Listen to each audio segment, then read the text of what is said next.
nandiyaziva imfundiso zakho kodwa inyama yami isathandwa wayo ukhona lo moya ofuthayo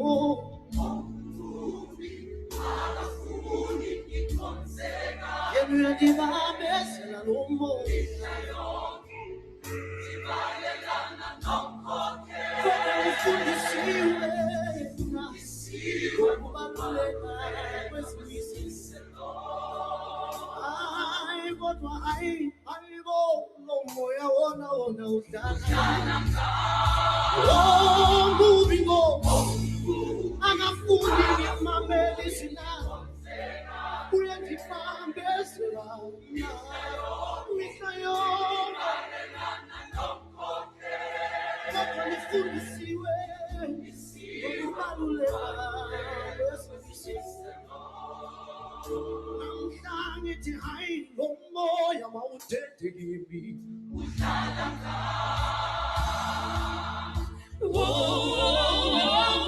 Nkosi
sethu sayifumana kwincwadi yezenzo 19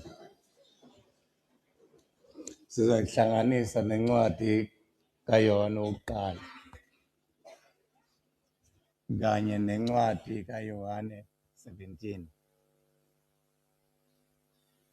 ifundeka ke ngohlobo izenzo 19 verse 1 sizawuqala kwiverse 1 sihle nayo siyoma ku-3 okanye ku-4 ke kaloku kwathi xa uApolo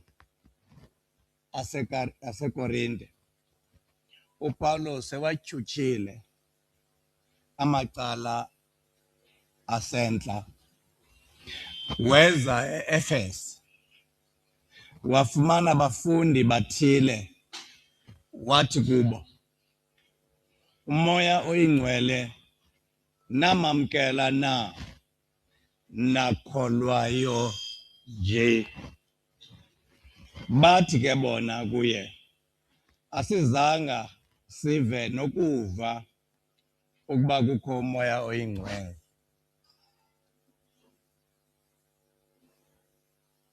iconcern kaPawulos apha yayingekukholwa kwaba bantu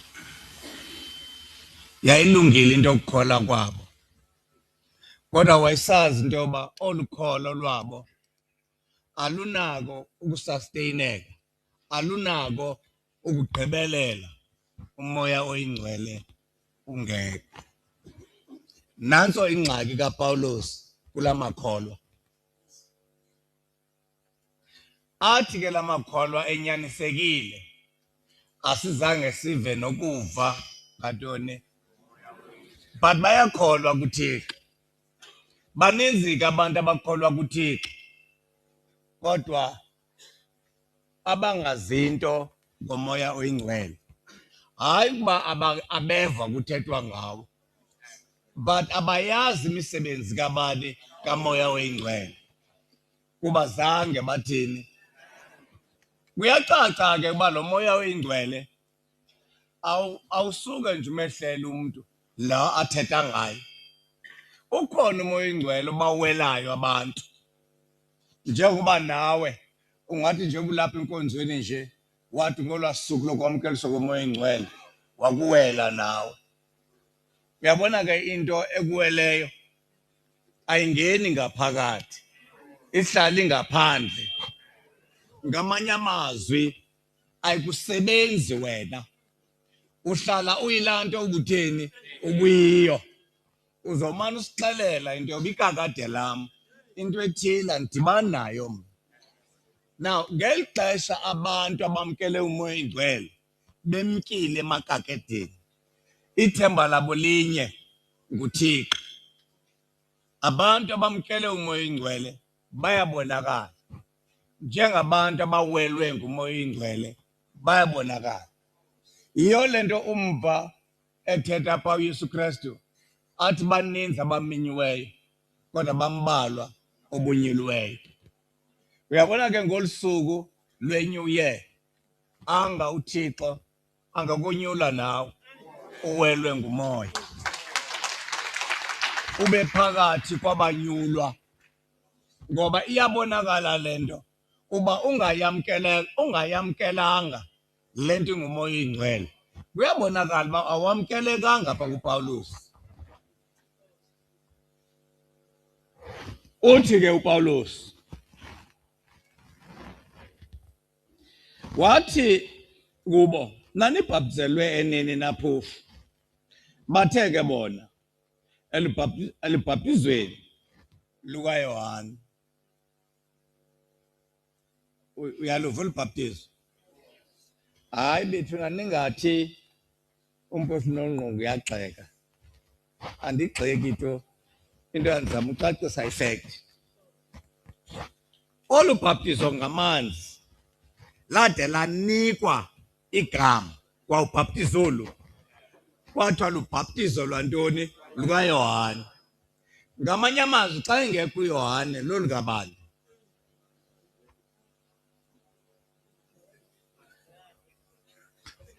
Olu bhaptizo lukaYohane kuyacaca into yokuba belilungele lubhabhatizo lona lurayithi, but lulungele uYohane. Wena ke ngoxa ubhabhatiza abantu ngamanzi, olu lakho lulungele bani?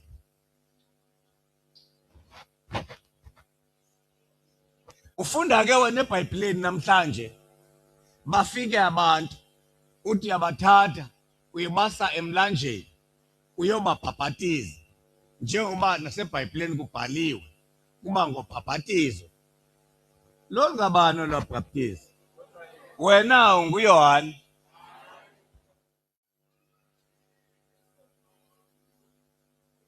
uThixo wamlungiselela olwabhabhatiza uYohane, wamxelela into yokuba makangayi naphi ezindlini, makaphile ngantoni? Ngenkumbi. Wena uphila ngenkumbi, ubabhabhatiza ngoluphi ubhabhatizo wena? Aba bakho, because olu ubhabhatizo sifunakala eBhayibhileni lolu kaYohane, and lalisenziwe eJordani. Akho Jordani apha. Ndibeka kakubi nale nto. Loluphi olu bhabhatizo? Olu ndithetha ngalo mna lolu kaYohane. UYohane ngubani? Ngumprofeti owathunywayo ubatyeneneze indlela kabani? KaYesu Kristu. Lo mprofeti lo uzebhabhatiza yena, engadli, esidla ntoni? Inkumbi. Ngoku wena uzoba ngumprofeti obhabhatiza abantu ngamanzi, kodwa udla ukudla nemingqusho nathi apha. Ulungiselelwe ngubani? Lolu ngabani olu lwakho? Ndithetha kakubi na babhemi? hayi ke masiqhubeke ke kuba kanizundiphendula ndiyayazi loo nto kodwa ke ndiyanixelela le nto. Alright, masiye kule ndawo. Uthi nakholwayo nje uyamqonda oba akana problem ngokukholo abakholwe ngantoni ngalo kuba lokhu ukholo lunjani lunye ukholo. Ubuyakholwa lunye ukholo. Ukholo kukuthembela kuThixo nokukholosa ngabani lukholo olo. That is why kuthiwa lunye kuba noThixo utheni mnye. Kodwa ukholo olu ayonkolelo ebantwini. Kukho izinto abantu abaziphazamisayo inkolelo ebantwini nantoni nokholo. Inkolelo ebantwini kufuneka ibe khona ebantwini ukuze kube khona ntoni uxolo phezu komhlaba. Because uba abantu abakholelwa kwabanye abantu uxolo alinoba khona. But ukholo yinkolo ebheke kubani kuThixo. Kukukholelwa kubani kuThixo kuphela. Lukholo olo. Yiyo lento uva umpostoli uPawulos ethi luza ngokuva. Ukholo luza ngokuva. Umbuzo ke uthi ngokuva ntoni? Uthi uYesu Kristu xa bebuza abapostile bakhe babuza ukuba sithini na ukwenza imisebenzi kaThixo. Impendulo ithi kaYesu Kristu, kholwani kulowo uthunyiweyo. Ndizama uphendula lo mbuzo uthi ngokuva ntoni. Yabonakala? Ngokuva lo message yalowo othunyiweyo. Ngamanye amazwi ukholo alukho othunyiweyo engekho.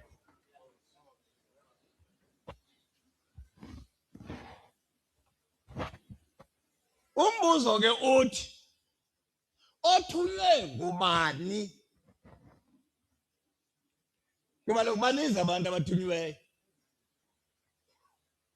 There are so many people abatheni abathi uyabachaza pha uPawulos uthi izithunywa zikabani zikaSathane zisithe bhazalala zingene umhlaba ntoni wonke zizimisa njengezithunywa zokhanya kanti zizithunywa zantoni zobumnyama. It's not that xa kuthiwa zizithunywa zobumnyama ngabantu abakhohlakeleyo. No, ngabantu abakhohlakalanga, ngabantu abathanda uThixo. But ke ngoku bade bamenzela uThixo njengoba uThixo esithi ungazenzeli.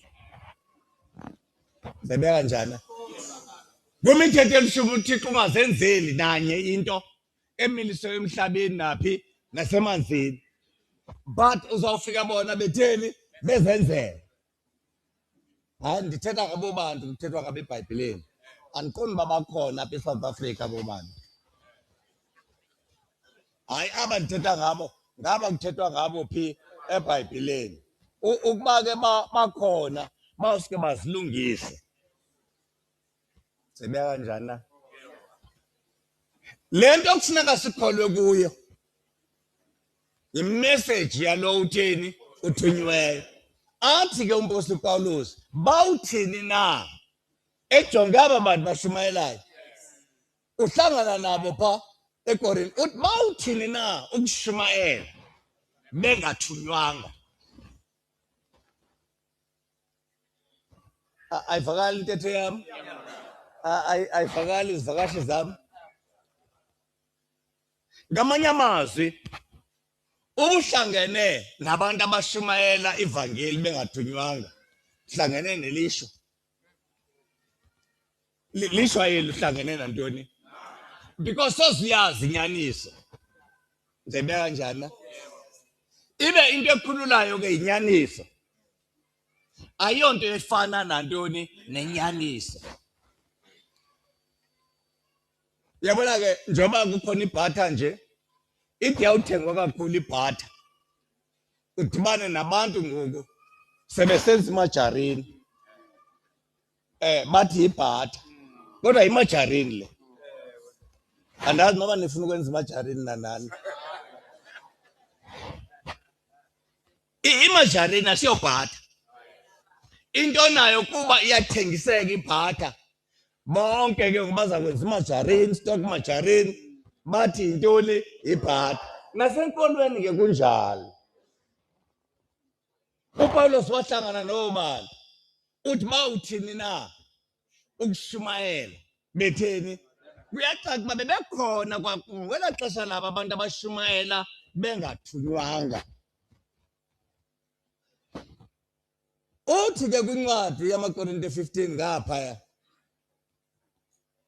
uthi ukuba uKristu uyashunyayelwa batsho njani na abathile kuni ukuba kukho luvuko lwabafileyo ngamanye amazwi le nto iluvuko lwabafileyo nguKristu lo xa yeshunyayelwa sebeka njani akathi ukuba uYesu uyashunyayelwa abantu funeka bayohlule le nto kaYesu noKristu uKristu ngunyana kaThixo kutsho mna loo nto ayombe ndiyive ngoMateyu ichapter 16 nevesi ngubani sixelwa nguye xa yesithi uYesu uthi uYesu pha bathi abantu ndingubani na mna nyana womntu uthi uYesu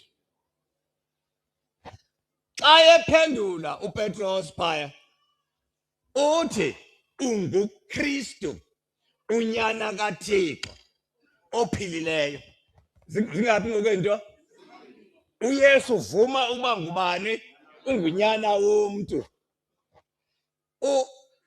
uPetros uthi mna apha kuwe andibonanga nyana womntu ndibone uKristu unyana kaThixo kusithiwa singamaKristu nje eli gama lobuKristu bethu was founded upon that statement esa statement sikabali siyinyaniso epheleleyo kutheni le nto ndisiyinyaniso epheleleyo uyasingqinela uYesu uthi uyabona akathi le nto eyaziyo uthi uyabona le nto ayityhilelwanga nyama nagazi uyityhilelwe ubani ngubawo kuba ngubawo kuphela omaziyo unyana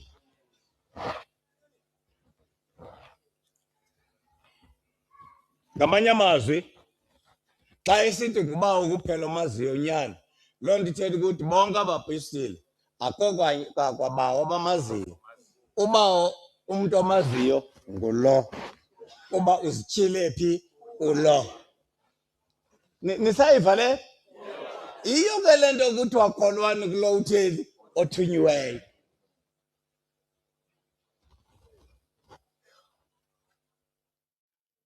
uYohane uthi Pawulos wathi uPawulos uYohane okunene wabhaptiza ubhaptizo lwenguquko lolwantoni olubhaptizo lukaYohane ngamanye amazwi uba kufikwe kuwe waguqulwa lilizwi likaThixo then ubhaptizo lukaYohane hayi ulufumene awusenanidi yantoni yalo ngoba utheni uthi lo lenguquko olubhaptizo okay fine uba abantu mabakhumbule uba ngolusuku bavuma izono ngolusuku funeka bakhumbule bavuma izono abafake phi emanzini amanzi kufuneka bathi xa ibarhaxa pha bathi heyi ngale mini wasirhaxisa uYohane nathi sasivume ntoni izono okay esithi wabhaptize ubhaptizo lwenguquko esithi ebantwini mabakholwe kulowo utheni wababhaptiza esithi mabathini Awungixelele ke ngoku. Xa sebekholiwe ke kulo uzayo, lusekhona ubhapatizo abalidingayo lwamanzi.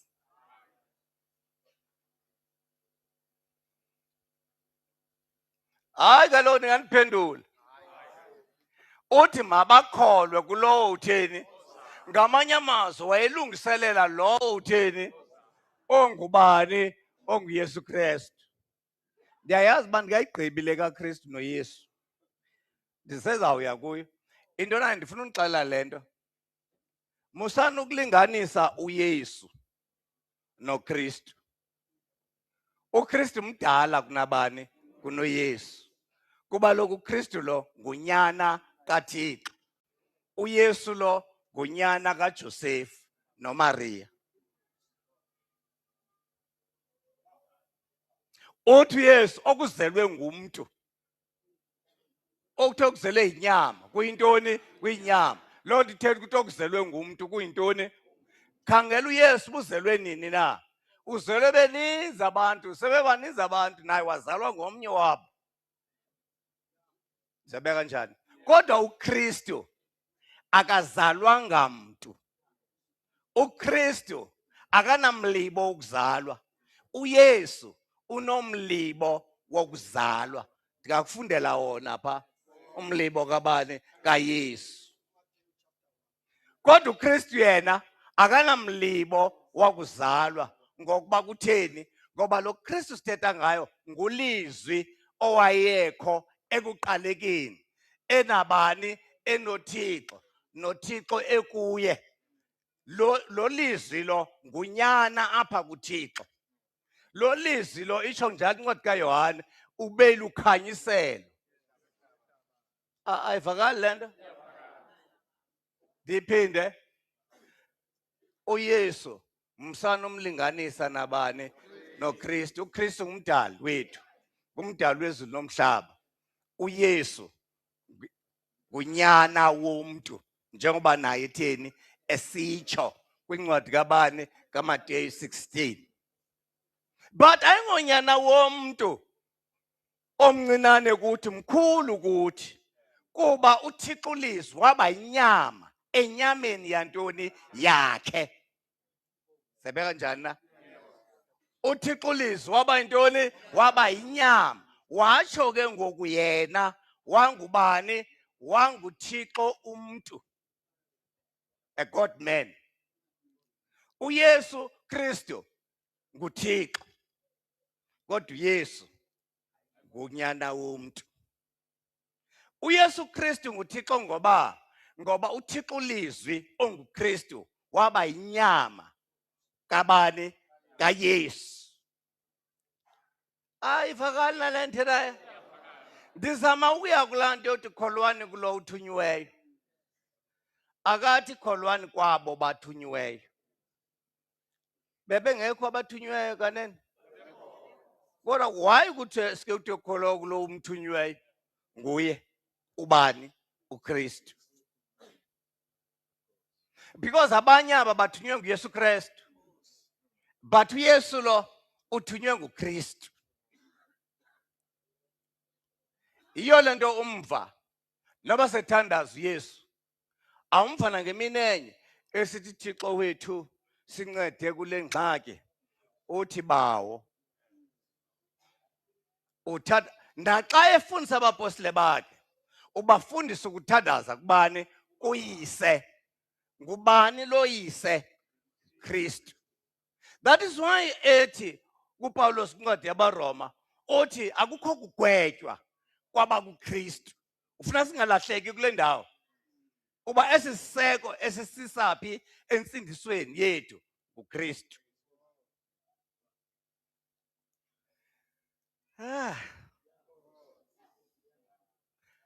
Ndiza kuni ke ngoku. Umbuzo apha uthi kula madoda. Nakholwayo nje nawamkela na umoya ingcwele. Yazi uba laa ntetho ithini? Ithi laa ntetho nakholwayo nje namamkela na uKristu. Because nguKristu uthi kubapostile andinishiyi nodwa ndinishiya nantoni nomoya oyingcwele. Uthi uyakuba ngumfundisi, uya kunityhilela nezinto endingakange mna ndithini ndinixelele zona. Ngamanye amazwi banomfundisi abantu and umfundisi wabo ngumoya. Xa kubuzwa uba wamamkela na umoya oyingcwele, kubuzwa uba uKristu lo wamamkelana. Kuba xa usamkela lo moya, wamkela uKristu. Lo moya usisizathu sokuba umve uYesu esithi kubapostile, abamkele nina, bamkele mna. Niyayiva phofu le nto? Abamkele bani? Nina, bamkele mna. Hey, bantu basepostile, ndiyanazi kaloku indlela enimthanda ngayo uBhele, kodwa umuntu endingamfuniyo nguNtonga. Indlela enimthanda ngayo ubani? uNtonga. Kodwa into enicaphukelayo le Mpumlinde kaNtobongwane. Umbuzo uthi, umamkela umoya oyingcwele ongubani? Ongumhlanganisi. Umoya oyingcwele ongumhlanganisi wentlanga ezitheni. Xa wamkele umoya oyingcwele uyabonakala.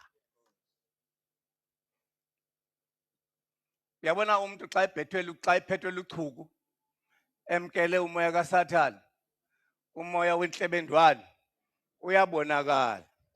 Ubonakala futhi engakangathethe.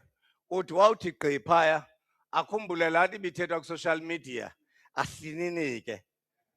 Because wamkele ntoni? Laa moya wantoni? Wentlebendwane. Ngokufanayo kumoya wobudlelwane, uyabonakala owamkela umoya wobudlelwane. Kuthi kwawuvela lo mntu kube mnandi kuwe. Now ingxaki ke ngoku esizoba nayo apha yeyokuba sithi sawamkela umoya oyingcwele sibe silibele ungafunani.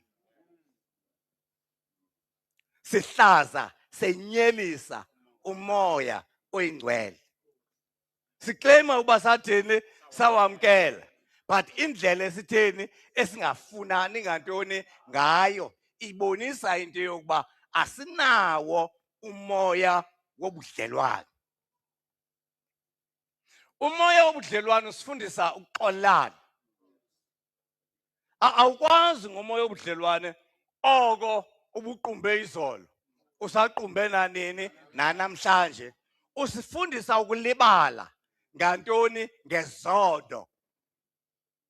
Umoya oyingcwele imfundiso yawo kuba silibale ngantoni? Ngokuba besenziwe ntoni? Ngubani? Izolo.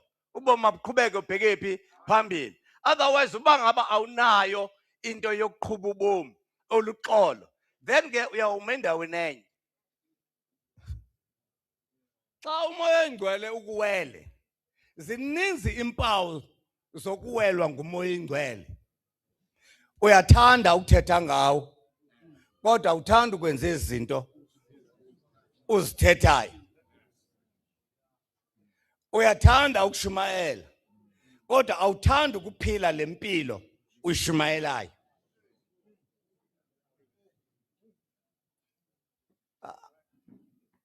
Ayivakale ntinaye. Umoya oyingcwele wawukwamkela, uqala wona ume empilweni yakho, ulawule wena, ingabi nguwo olawula yena. Abantu abalawula umoya oyingcwele beva ubumamni bethi, hawu Thixo uyandixolela kule.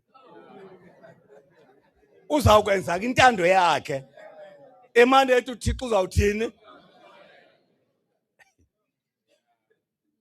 Andazi ke noba bekhona apha endlini abantu abawelwa ngumoya oyingcwele. Ndiqinisekile bakhona. Ndiqinisekile futhi bakhona nabawamkeleyo. Abantu abamkele umoya oyingcwele ubabona ngokwaneliseka.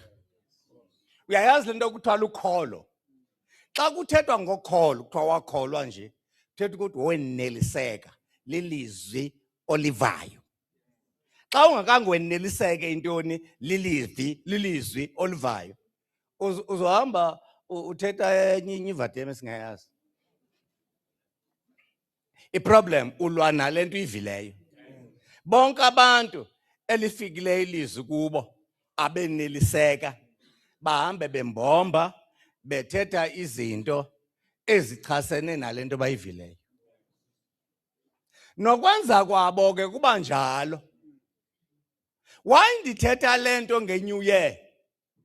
Ndifuna sihlubule isigqumathelo. Batshilo abantwana bathi susana isigqumathelo. Sithethe ngantoni?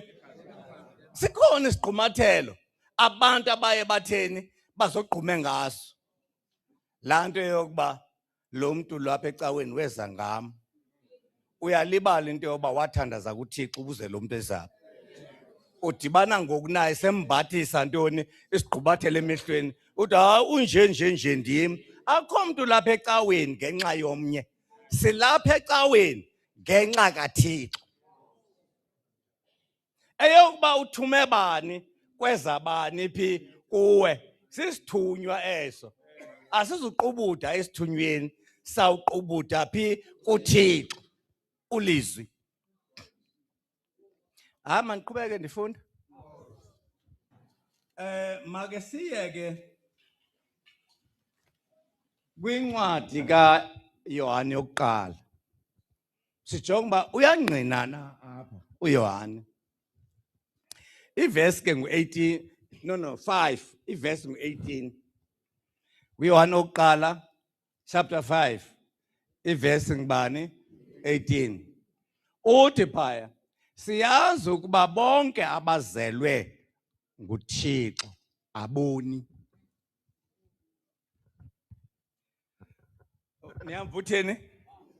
Siyazi bonke abazelwe nguThixo aboni. Ungayingqina lo ndawo wena.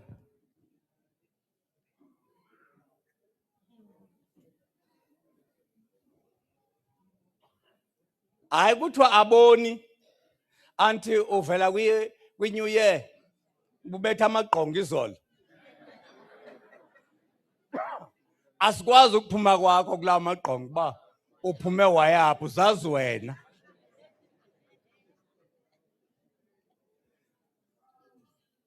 Uzazi wena. Thina uthi xa unebhabhalaza apha sithi hayi unoba uphethwe ngumoya kaThixo because asazani nabhabhalaza. Into yebhabhalaza asazani nantoni nayo. Kodwa into endifuna ukuxela yona yile. Unyanisile uYohane. Ungqinela inyaniso. Ubuzelwe nguThixo kaloku awunokona kuba umoya oyingcwele uyakukhokhela. Umbuzo ke uzawuthi ke emntwini. Hayibo. Nisho ukuthini? Kuba lokho nisho ukuthini? Ziningi into ezithethwa ngabantu. Nisho ukuthini? Angathi nisho ukuthini? Uzawuthetha into mhlambe engakukhubekisa wena, mina ngeke nikhubekise. Kodwa hayi kaloku siyamazi noYesu ubuzelwe njani. Ngumgaqwe lo. Akunjalo ngena? Wengunyana kaJosefu ngokwenyama. uYesu waba ngunyana kaJosefu ngomoya. Wadalelwa kuJosefu ngolizwi. Kodwa ngokwenyama kunyana kaSimoni umprofeti. Uyabuza ke ubuwa umprofeti wenze lento nathi siyenzayo nje. Kwazalwa bani? uYesu. Hayi inyaniso ithi babhemu. Singayenza lento sobabini. Wena ube wrong uye kwaSathane. Mna ndiye kuThixo. Ndenze lento uyenzileyo. Umahluko wami nawe wena uyenze ngenkanuko yenyama yakho. Mna ndiyenze ngeauthority nelizwi likaThixo. Ngamanye amazwi le yam into izelwe nguThixo ayizalwanga ndim. Le yakho yenkanuko yenyama izelwe nguwe. Ziyafana kodwa. That is why kwaziwa nemtyatyambo ezimbini, enye iphuma phi emhlabeni, enye iphuma phi. Ewe, kwathiwa kulo mfo usisilumko uSolomon, khawukhaze uba yeyiphi ephuma ezandleni zabantu, iyeyiphi ephuma emhlabeni. Only the Spirit of God can tell. That's why ebuza lo uba nawamkela na umoya oyingcwele, because noba ungakholwa kangakanani umoya oyingcwele ungawamkelanga, ukholo lwakho alinawugqibelela. Ingxaki ke kamoya oyingcwele inye, wamkelwa ngesandla sompostile. Uyambona lo mpostile ke kwamkelwa umoya oyingcwele ngesandla sakhe,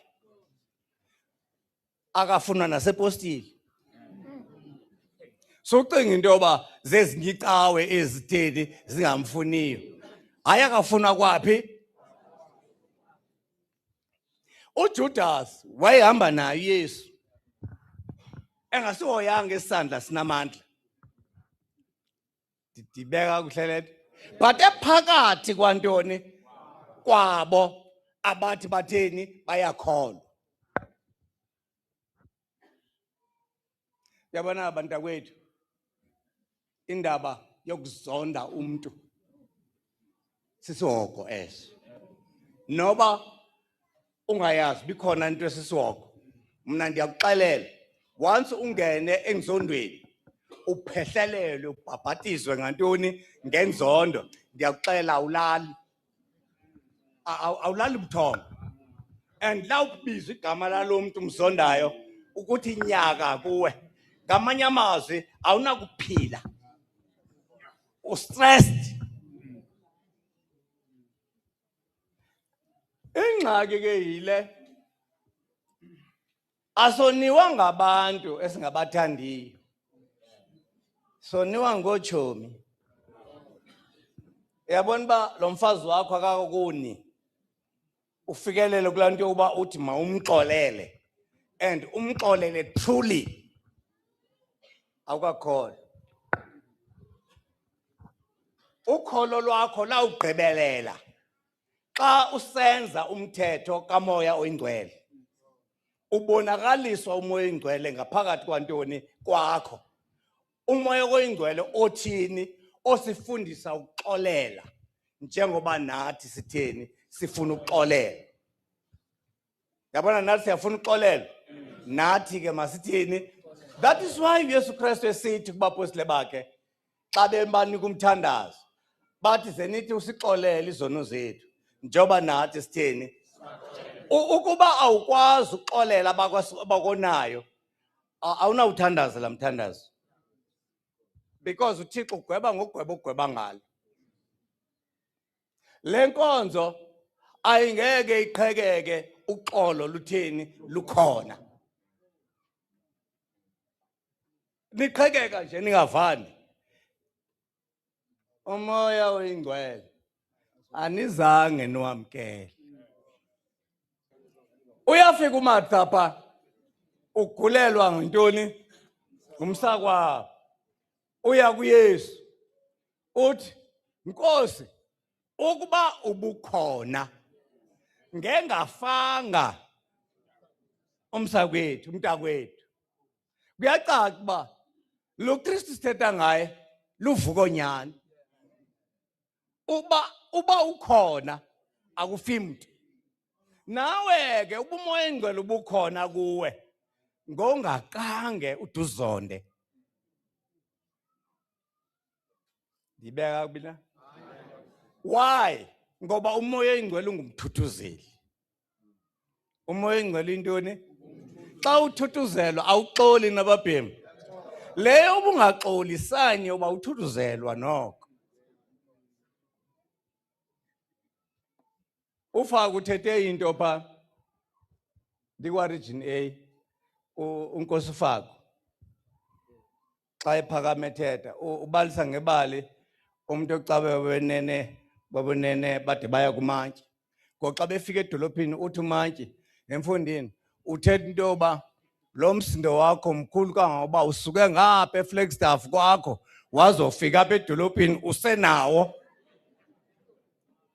Ndibeka njala. Iyacaca uba le nto ingumsindo. Into efana uba ithini iyaphela.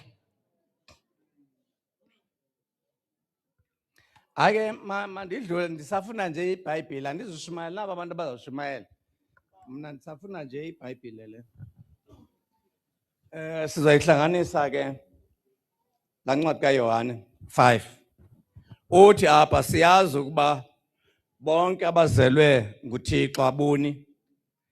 Usuke athi lowo wazalwayo nguThixo azigcine. Yo, ayisoyisi lento yokuzigcina babhemi. Mandiyeke ningathethi yonke into le kuba ndithe kunzima ndithi. Kodwa kulula xa wamkele umoya oyingcwele. Kunzima kumuntu. Kodwa kuThixo kulula. Uthi ke ngoku uthi aze ongendawo angamchukumisi, azigcine azongendawo angamchukumisi. Umalume wayenomthandazo wayethanda uthandaza ucaphukisa abantu.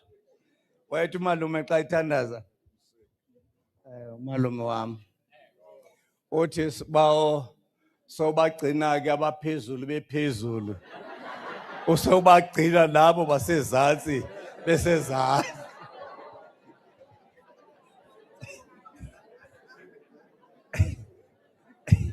Utheni alithandi le ndawo. Wonke umuntu ufuna unyuka ephezulu. Akho umuntu ufuna uhlala phi.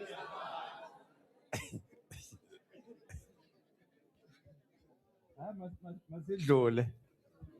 Yazi ecaweni ufuna umane uhleka, umane ucula. Because uba uzosoloko uqumbile, ayizungena le nto ithethwayo. Uzawude ucinga into yoba kuliwa nawe. Kanti hayi akuliwa nawe. Into nayo kuyafundiswa. Xa kufundiswa ke usenoqonda, usenongaqondi. Kodwa xa ungaqondi funeka ubuze. Because kaloku xa ubuza ufuna uqondiswa. Kodwa xa uthule uthathe ngokuthini ngokuzixelela uba hayi ayinjalongo, then uphenduka ke ngokube indawo yokuhlala kaSathane. Because uzama ukuthi wena wazi konke. Thina sizofundiswa xa singaqondi siyabuza. Nawe xa ungaqondi buza. Okay, fine. Hayi nisafunda nje iBhayibhile namba abashumayeli bazawushumayela.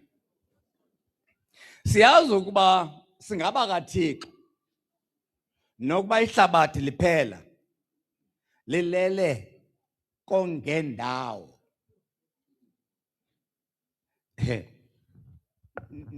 Uniyamva lo tata? Uthi bona bangabathi kaThixo and ihlabathi lonke liphela lilele kongendawo. Sindawoni thina kuloo ndawo. Wena undawoni kule ndawo. Uyazazi uba ungokaThixo? Ukuba ubuzazi uba ungokaThixo ngongoni. Ukuba ngawubuzazi ngongazondi, ngongahlebi, ngongathethi kakubi ngabantu, ngonganyelisi abantu, ngongagxeki abantu, ngongalileli abanye abantu. Kuba uyazi uba uYesu wathi zintombi zaseJerusalem musanda ukundililela. Zitheni? Kuyacaca uba zintombi ezizithanda ulilela abantu.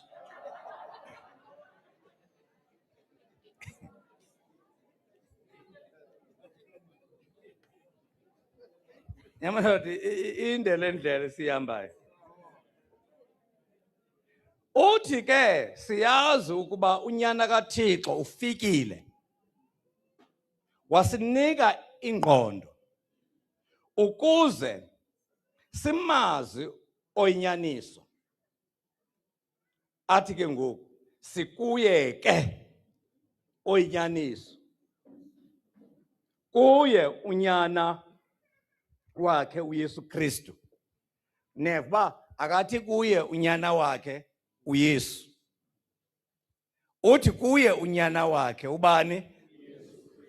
Niyazi ba ngoba kutheni? Because uYesu kwawufika umoya wenkosi phezu kwakhe, umdale kabusha, wayeka uba ngunyana womntu, waba ngunyana kabani? KaKristu. Yiyo le nto kwatshintshwa nefani yakhe kaDavide kwathiwa nguYesu Kristu. Ifani ithetha into yobuzelwe ngulo mntu ofani yakhe utheni oyibizayo. uYesu wazalwa nguKristu, yiyo le nto kuthiwa wazalwa ngumoya. UKristu ke ungumoya lo wawehla njengantoni? Njengehobe eJordani, bahlela kuye. Okay, fine. Kuye unyana wakhe uYesu Kristu athi ke ngoku nguye lo uThixo oyinyaniso nobomi obungunaphakade. Kubani uThixo oyinyaniso? Kubani uThixo? Nguye lo uThixo oyinyaniso nobomi obungunaphakade. Uthini ngapha kuYohane 17, uYohane 17 verse 5, bubo ke obu ubomi obungunaphakade, ukuba mabakwazi wena unguThixo kuphela kwakhe oyinyaniso noYesu Kristu omthumileyo. Ngamanye amazwi, uYesu Kristu lo uthunyiwe, unobomi, uthunywa ngubani? NguThixo okuphela kwakhe oyinyaniso. Ngubani lo Thixo? nguKristu. Ngulo athi kuye bawo.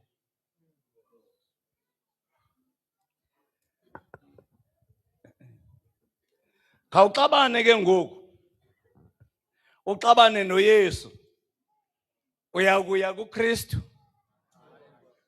Khawuxabane ke ngoku, uxabane naba bapostile athe yena abave nina, bave mna, bave noba. Look here, imethod yokwamkela uYesu iyi-1 ibhalwe eBhayibhileni. Matthew 10 verse 40. Uthi uYesu pha, abamkela nina, utsho kwabapostile bakhe.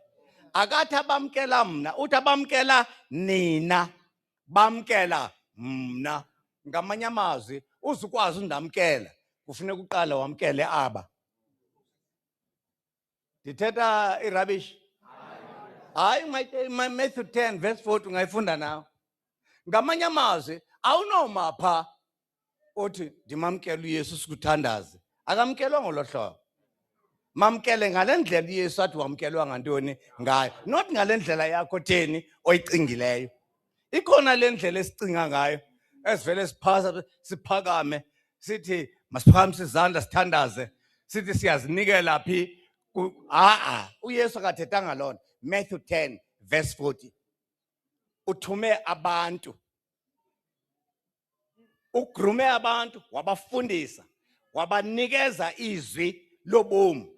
Uthi kubo ke ngoku, abamkela nina, bamkela mna, bamkela noba undithumileyo. So xa uzokwamkela uYesu, awusuke uyokwamkela uYesu, funeka uqale uyokwamkela aba bathumileyo. Ibuhlungu andithi? Ndixela ke nakuni, nina nithi nina bapostile enibacukucezayo, nenibazi izimilo, nenibathukayo. Laa nto ibonisa into yokuba anikabamkeli. Ngamanye amazwi, ningafanelana lilapha, kodwa izwi likaThixo likangeni. Mhlala ngena nawubathanda njengoba nani nitheni nizithanda. Nani baveleli, niza kohlukana nokuba izisumi neminikelo yabantu. Because usenza lento nje ulisela nje ecaweni elento ba awukayazi injongo yothumo lwakho. Nani ke bapriest abadla nabaveleli no district abadla nantoni. Niyazazi isiqalekiso eningena kuso. Namhlanje ndifuna ningene kunyaka omtsha. Ke nahlukane nantoni nezi zinto. Mhlambe ningene kuzo ningaqondi. Abantu bangena ezintweni. Ube show into batheni. Kuyesu kuphela owabazi baxa bembeda bemthuka. Wabaqonda into ba hey hayi makabaxolela bayazi lento batheni bayenzayo. Nawe awuyazi lento yenzayo. Xa ulapha yenza into oyithunyiweyo. Sukwenza into oyicingayo. Iyo lento sithi isonka siyo lento uyicingayo. Ile uyinikiweyo.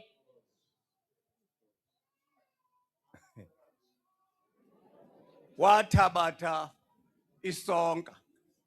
Wathini? Wasiqhekeza. Uthi lo ngubani? Ngumzimba wami. Waye siqhekeza. Uba ulwazi lwakho lusahleli apha engqondweni yakho. Sozimazi uThixo. Because ubomi obungunaphakade kukwazi. Ayikokushumayela ivangeli ingekoqhekeza sonke. Ubomi obungunaphakade lulwazi. Xa usazi awunakuzenzela. Into eyenza abantu bazenzele babonisa ukungazi. Xa ungazi ininzi into idemesho yenzayo. That is why udibana nabantu bezakhela icawe zabo kukungazi. Sebeka kanjani na? Ukungazi. Wathi ubabona ke uYesu. Wathi baxolele bawo. Ngoba bayazi into abatheni abayenzayo. Nawe ke lo moya wawuhlala ngaphakathi kwakho uwamkele. Uyazi lento yoba abantu izinto bazenzayo bezenza kuba abazi. Iyo lento ke uYesu wathi kubapostile bakhe hambani nibenze abafundi zonke ntoni inhlanga. Hambani nithini? Xa wamkela uthumo lwabapostile wamkela ukuhamba wazise izindaba. Ubenza abafundi zonke ntoni inhlanga. Wamkela ukwazisa lo Thixo ehleli phi enyameni. Wamkela ukwazisa abantu uba xa behlonipha abanye abantu bahlonipha uThixo. Uyamkela ukwazisa abantu uba xa bebeka abazali babo bahloniphe uThixo. Wamkela ukwazisa abantu uba xa betshaya inyayophe badalele uThixo. Ngoba uThixo unyana kaThixo ufikile wasinika ingqondo. Xa uke ngoku wena uphazamisa ingqondo ulwa noThixo ngoba uphazamisa indawo yokuhlala kwabani kukaThixo kulo moya wakho. Ubuzawunxila. Ukunxila kuzaphi? Phazamisa uThixo. Yiyo lento umvapha esithi ufikile unyana kabani kaThixo. Wasinika ntoni? Uyabona lento yoba uthi ubuhleli nje ubucinga ngemali ubucinga ngokuba uyawudla ntoni na. Ibonisa into yokuba awathembi lamandla uThixo akunike wona. Uthi uThixo ziqwebeleni ubutyebi phi emazulwini. Ziqwebeleni. Ukuba ukholose uthembe uThixo nale ngxaki yakho ikuphazamisayo xa uzecaweni uzawuphuma apha iphelile. Uzawuphuma ingekho. Ukukholosa ngoThixo kwenza izinto zakho amadabi akho angaliwa nguwe aliwe nguThixo. Xa ukholose ngoThixo noba sowuhamba emfuleni wethunzi lokufa awoyiki into ngoba uThixo utheni uyamazi ukuba unawe. Yiyo le nto umva kuYohane sithi apha siyazi ukuba singaba kaThixo. Ndibuza ke wena, uyazazi wena? uYohane wasigoqa wafikelela ekubeni into yoba yena ungokaThixo. Ungathetha the same thing now? Kule new year ke masiphume sithetha the same thing.